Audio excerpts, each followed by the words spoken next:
افسوس کی بات یہ ہے کہ یورپین ممالک امریکہ جو دنیا کو ہیومن رائٹس کے احترام کا سبق سکھاتے ہیں، جو دنیا کو یہ بتاتے ہیں کہ ہر ملک کا قانون ہوتا ہے، اس ملک کے قانون کا احترام کرنا ضروری ہے، وہ قطر میں پہنچ کر کے قطر کے قانون کی خلاف ورزی کر رہے ہیں۔ دنیا میں آپ کہیں بھی جائیے، اس ملک کے قانون کے مطابق ہی آپ کو چلنا ہوگا۔ مثال کے طور پر آپ فرانس جائیے، فرانس میں حجاب پر پابندی ہے، مسلم خواتین یا کوئی بھی وہاں پبلک پلیسز میں حجاب نہیں پہن سکتی ہے۔ اگر کسی نے پبلک پلیس میں حجاب پہنا تو اس کو 150 یورو کا جرمانہ دینا ہوگا۔ انڈین کرنسی میں رقم ہو جاتی ہے 12,750 روپے۔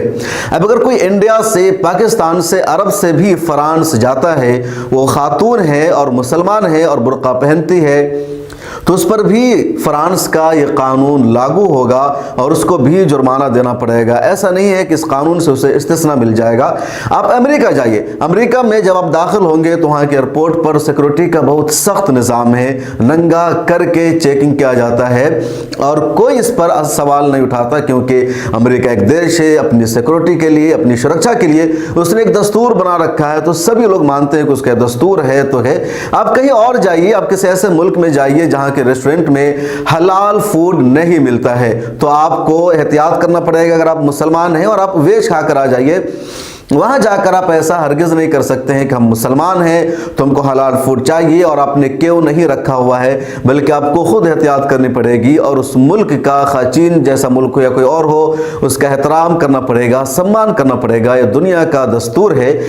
یورپ میں، امریکہ میں، برطانیہ میں ایسے کئی سارے ممالک ہیں جہاں شراب سر عام پی جاتی ہے۔ اب ایک مسلمان ہے، اس کے لیے شراب حرام ہے۔ اب کوئی مسلمان امریکہ جا کر کے، یورپ جا کر کے، امریکہ جا کر کے، جرمنی جا کر کے بولے کہ شراب حرام قرار دی جائے کیونکہ ہم مسلمان ہیں اور شراب کے حلال ہونے کی وجہ سے، سر عام شراب کی فروخت ہونے کی وجہ سے ہمارے جذبات کی توہین ہوتی ہے، ہمارے دلوں کو دکھ پہنچتا ہے، ہمارے مذہب کی توہین ہوتی ہے، ہم نہیں یہاں آئیں گے کیونکہ یہاں شراب سر عام پی جاتی ہے۔ تو کیا اس کی وجہ سے یورپ کے یہ ممالک، امریکہ یا جرمنی، شراب کی فروخت پر پابندی لگا دیں گے، شراب کو سر عام بیچنا بند کر دیا جائے گا؟ ایسا نہیں ہو سکتا ہے۔ تو پھر جب قطر ایک ملک ہے، اس کا ایک قانون ہے، تو جب یہاں آپ آئیں گے تو یہاں کا جو دستور ہے، جو قانون ہے، اس کا احترام کرنا ہی پڑے گا۔ یہی انسانیت ہے، یہی ہیومن رائٹس کا احترام ہے۔ لیکن یہ یورپ اور امریکہ یہ چاہتے ہیں کہ قطر اور عرب ممالک ہمارے اصولوں کے مطابق چلے، ہم جس طرح ڈکٹیٹ کر رہے ہیں اس طرح چلے، لیکن قطر نے ایسا ہونے نہیں دیا۔ اور یہی وجہ ہے کہ فیفا کے جو موجودہ صدر ہے گیانی انٹینیو، انہوں نے پریس کانفرنس کے دوران یورپ کو ہی بہت زبردست سنایا، تماشا لگایا اور صاف طور پر کہہ دیا تھا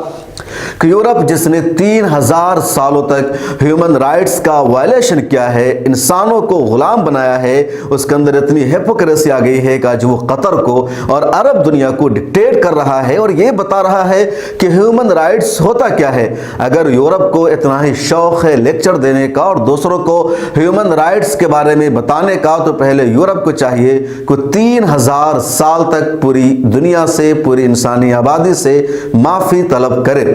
یورپ اور امریکہ کو جان لینی چاہیے بات کہ یہ ملک قطر ہے، عرب دیش کا حصہ ہے، یہ پاکستان نہیں ہے، عراق نہیں ہے، کوئی اور ملک نہیں ہے جو پیسہ کی وجہ سے کسی کے سامنے جھک جائے گا، کسی کی طاقت سے مغروب ہو جائے گا، اپنی زمین بیچ دے گا، اپنا ضمیر فروخت کر دے گا۔ قطر ہے، قطر چھوٹا سا ملک ہے، بہت کم اس کے پاس رقبہ ہے، صرف 11,000 اسکوائر کلومیٹر کا رقبہ ہے، لیکن قطر نے پوری دنیا کو جھکنے پر مجبور کیا ہے کیونکہ اس کے پاس ایمان کی طاقت ہے، اخلاق کی طاقت ہے۔ اور قطر نے $220 بلین